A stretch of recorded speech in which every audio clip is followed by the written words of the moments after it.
রংপুর উত্তর বাংলার ঠান্ডা শহর, কিন্তু মানুষের মন একদম গরম। শীতল হাওয়া, মিষ্টি খাবার আর হাসি খুশি সহজ সরল মানুষ, এই তো রংপুরের আসল চেহারা। চলুন দেখি রংপুরের 5টা বিখ্যাত জিনিস যেগুলোর কথা শুনলেই মন ভালো হয়ে যায়। রংপুরের লিচু।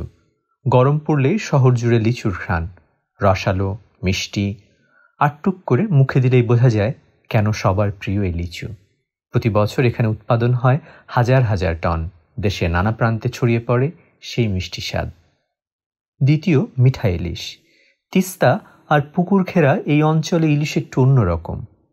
তাকে বলে মিঠা ইলিশ, স্বাদে মোলায়েম আর গন্ধে দুর্দান্ত। ইলিশ প্রেমীরা একবার খেলে বারবার খুঁজবেন। তৃতীয় নম্বরে পীরগাছার কাঁচা আম।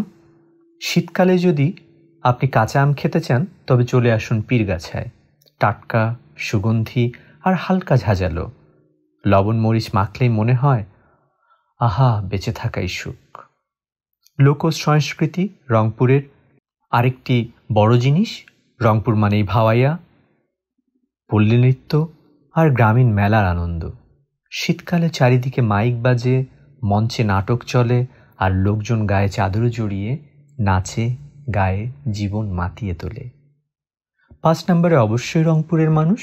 তাদের হাসি একদম খাঁটি, কথায় মিষ্টতা আর মনের দরজা সবসময় খোলা। বাইরে যতই ঠান্ডা থাকুক তারা আপনাকে আগলে রাখবে ঠিক আগুনের পাশে বসিয়েই। তাই রংপুর মানে শুধু একটা জায়গা না, এটা একটা অনুভব। শীতের হাওয়া, লিচির মিষ্টতা আর মানুষের ভালোবাসায় ভরা এক টুকরো বাংলাদেশ।